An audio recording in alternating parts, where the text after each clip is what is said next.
In a world ruled by pirates, kings, marines, revolutionaries, and people who literally call themselves gods, one of the most dangerous men in One Piece is a blind, aging swordsman who has no desire to rule anyone. Admiral Fujitora can pull meteors from the sky. He can increase gravity until his enemies are crushed into the earth. He possesses incredible haki, masterful swordsmanship, and the authority of one of the highest ranking officers in the Marines. And yet, none of those things are what make him truly dangerous. What makes Fujitora dangerous is that he can see the one thing the world government desperately wants everyone to ignore.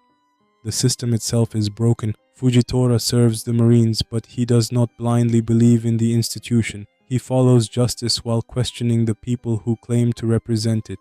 He will obey an order, but only until that order becomes more important than innocent human lives. Welcome to the Inside Station.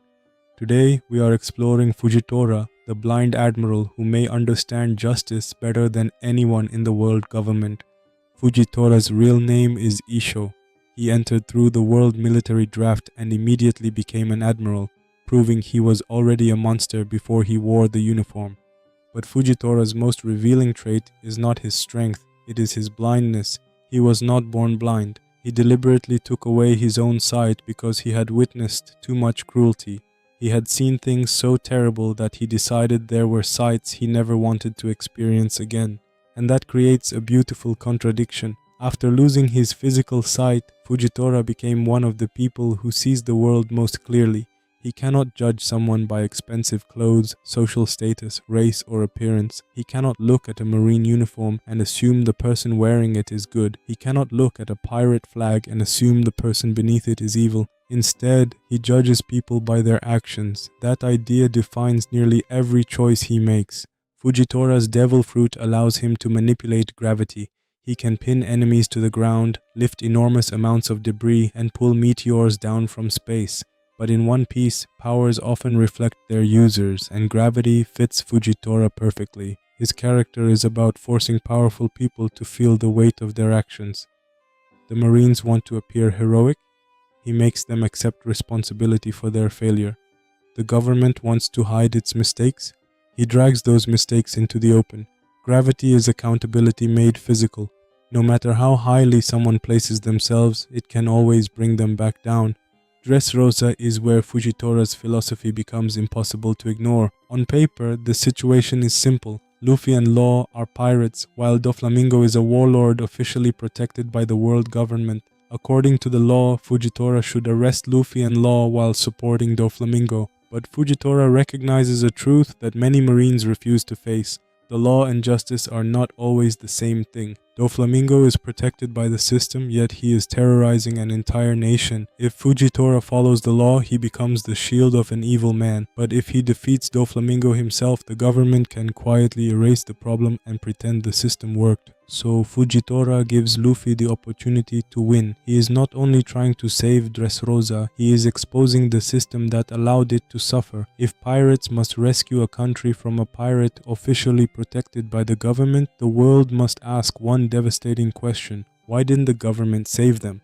After Doflamingo falls, Fujitora does something almost unimaginable for an admiral. He publicly bows before King Riku and the people of Dressrosa and apologizes. He refuses to let the Marines steal credit for Luffy's victory. The government failed these people and its warlord system helped create the disaster.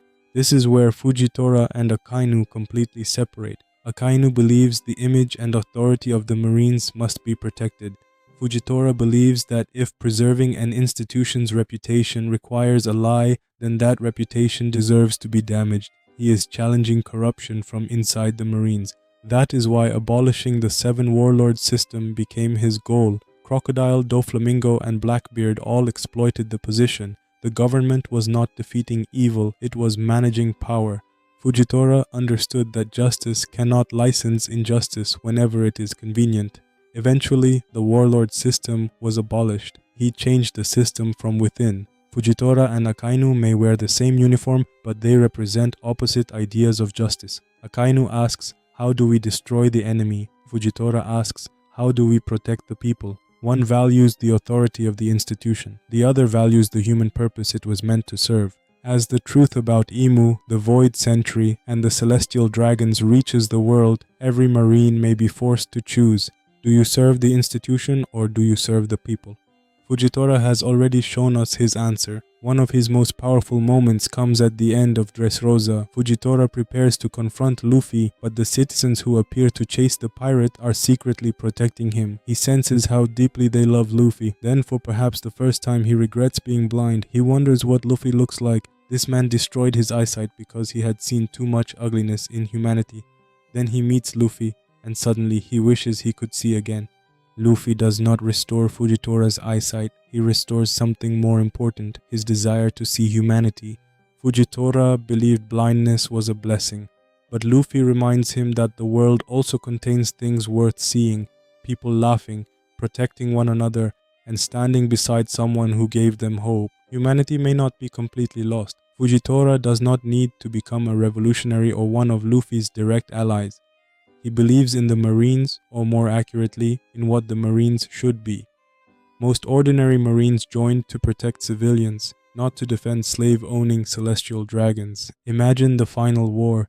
Imu is exposed, the hidden history becomes public, and the Marines learn the truth about the rulers they protect. Akainu, Kobe, Smoker, and countless ordinary soldiers must choose.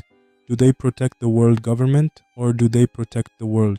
Fujitora feels designed for that moment. Even if the government falls, nations will still need protection. The Marines may survive but serve humanity instead of the celestial dragons. Kobe may become the face of that generation. Fujitora may make it possible. There is another reason he fits the endgame. The celestial dragons believe they are gods. From Mary Joey's, they literally look down on ordinary humans. Fujitora controls gravity, the force that pulls everything down.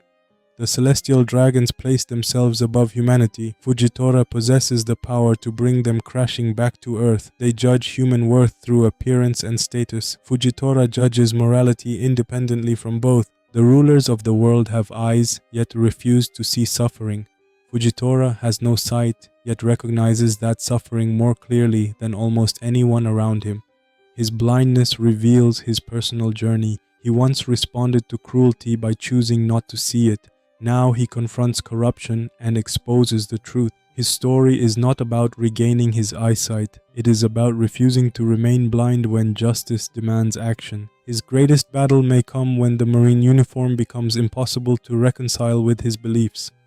Dressrosa already gave us the answer. When law contradicted justice, Fujitora chose justice. He only needs to remain what he already is, a man who believes justice stands above orders. And there is one final detail that brings his character together. Fujitora is a gambler. Throughout Dressrosa, he leaves major outcomes to chance. But beneath the language of dice and wagers, he is not really gambling on luck. He is gambling on people. He gambled that Luffy could defeat Doflamingo. He gambled that exposing the truth would build pressure against the warlord system. He gambled that humanity, when given the chance, could choose something better. So far, his greatest gambles have paid off. Luffy's greatest ability is making people believe another future is possible. Fujitora felt that power. For a man who saw enough evil to destroy his eyesight, Luffy made him wish he could see again. Fujitora may never become Fleet Admiral, but he could become something even more important, the bridge between the Marines of the old world and the Marines of the new one. One Piece has never simply been a story about good pirates and evil Marines. It is a story about freedom, power, inherited beliefs, and whether people are brave enough to question the systems they were taught to obey. Fujitora has already started asking those questions. Maybe that is the real reason the Admiral of Gravity is blind. The man capable of pulling meteors down from the heavens may eventually help pull the so-called gods of the world down with them. And if that happens, Fujitora will not only be remembered as one of the strongest Marines in One Piece, he will be remembered as the Admiral who finally understood what justice was supposed to mean. If you enjoyed this breakdown, subscribe to the Insight Station for more deep dives into the characters, psychology, symbolism, mysteries, and hidden ideas that make One Piece one of the greatest stories ever written. And tell me in the comments, when the final war begins, do you think Fujitora will remain loyal to the world government, or will he turn against it? Until next time, this is the Insight Station, where we do not just watch the story, we look for what the story is trying to tell us.